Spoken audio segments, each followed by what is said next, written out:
What's up guys, CJ here and welcome to an all-new Hybrid Network DC Rebirth arc recap and review, this time for the first arc of Detective Comics ominously titled The Rise of the Batmen. If you haven't yet, go check out our review for the very first issue a couple of months back, linked in the description below, or I'll throw the annotation up somewhere around here. But let me start off this review by saying that if you weren't reading Detective Comics, I just cannot recommend it highly enough. This book delivers on just about every single level, with an intriguing story, great characters, incredible villains, and some wide-ranging consequences that we will talk about, so be warned, major spoilers ahead. First up, let's start with that story. When we left off, Bruce had put his cousin Catherine Kane, aka Batwoman, in charge of training a team of individuals, all of whom were being targeted by a shadowy organization. Fast forwarding some weeks ahead, the youngster Red Robin, aka Tim Drake, his girlfriend Stephanie Brown, aka The Spoiler, the mysterious orphan, aka Cassandra Kane, and interestingly enough, Basil Carlo, the Clayface himself, are itching for action after being held back for extensive boot camp style training.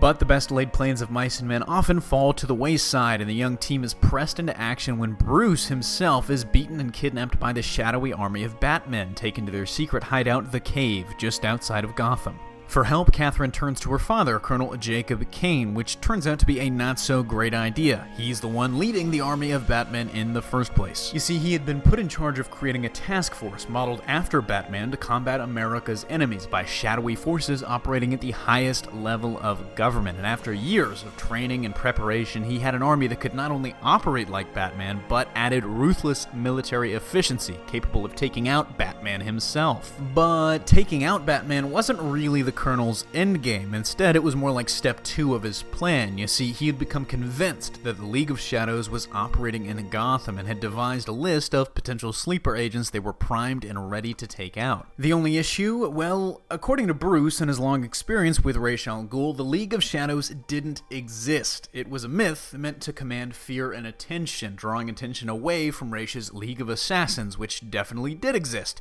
The Colonel, though, would not listen to Bruce. In fact, the only piece missing for him was his daughter. She had been groomed by him for years with this in mind, and her training with Batman made her the perfect candidate to lead his army. However, she refused, and with the help of a sneak attack from her team, Batman and company successfully crippled the Colonel's operation, forcing him into a final bloody plan. He would use heavily armed drones to take out all of the potential sleeper agents, even though it would mean the deaths of hundreds of innocents. Despite successfully evacuating most of the civilians, time was running out, and they wouldn't be able to save them all. So, in one last desperate act of heroism, Tim Drake overrode the drone's mission, making himself their sole target, not the innocent people of Gotham. Tim, like a true hero, considered by many to be the greatest Robin, fought until he couldn't fight anymore, seemingly sacrificing himself to the drones.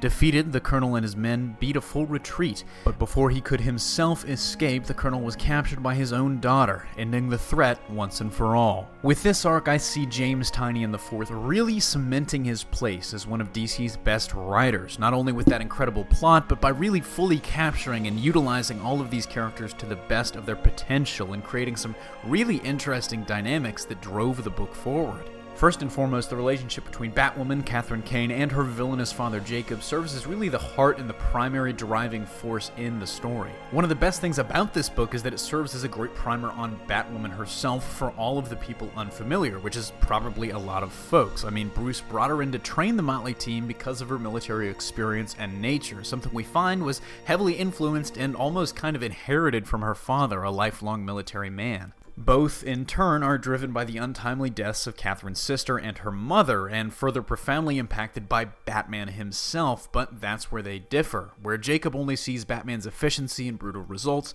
Catherine is impacted much more by her cousin's overall mission. In a similar fashion, much of the spotlight is set on the one-time Robin, Tim Drake. Despite the series of injustices the New 52 dealt him, making him actually not Robin, saying he never was, and then sticking him in a bad Teen Titans book, he really shines here under Tynion's direction. He's honestly kind of the heart of the book, as Tim's wrestling with an important decision. Should he continue to fight crime, or use his genius to try and help the world in other ways? His decision becomes clear when he gets accepted to a prestigious university's grant program, ultimately choosing to retire once the clear and present threat is over. Of course, he would never get the chance, leading to a pretty heart-wrenching moment when Batman discovers, only after his death, that he was going to leave that life behind. But maybe the most underrated aspect of this book has to be Clayface's involvement. I mean, Tynion makes him a much more sympathetic character than he's usually portrayed, as well as giving him some hilarious lines, and much like Cassandra Cain as Orphan, I hope he's heavily involved in the book in the future. The art is also just wonderfully done by Eddie Barrows, and while it's not the level of something like a Yanin or a Ross, it does a really great job in capturing the tone of the book, and has an interesting knack for switching styles to look painting-esque for these important freeze-frame moments throughout the arc.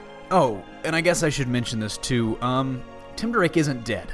You heard me, that's right, I know I just said he was, and well, technically, in the eyes of the Bat family, he is, but he was actually teleported out of the danger by the mysterious Mr. Oz at the last minute. All Mr. Oz would say is that Tim was reconnecting things that shouldn't have been reconnected, and that he was too deeply intertwined and well-loved to be left running around this universe. So, for now, Tim is sidelined and held prisoner by Mr. Oz and his shadowy master, who may or may not be Dr. Manhattan. But when all is said and done, Detective Comics Night of the Batman was an incredible read, and in my opinion, it's the best book so far in DC Rebirth. And trust me, I have been reading Nightwing, and I have been reading Superman, so I highly recommend you pick it up if you're looking for a great character-driven, Bat Family-oriented read with an epic and honestly almost cinematic feel to it. Overall, I'll give Detective Comics' first new arc a 9.5 out of 10. And if you read it, let me know in the comment section down below what you thought of the arc, but that'll do it for this review. Thanks for watching. Don't forget to smash that like if you like what you saw, subscribe for more great content every single day, and if it's your first time visiting the channel, and also consider supporting us on Patreon for access to all sorts of exclusive goodies. Signing off, this is CJ, and I'll see you next time.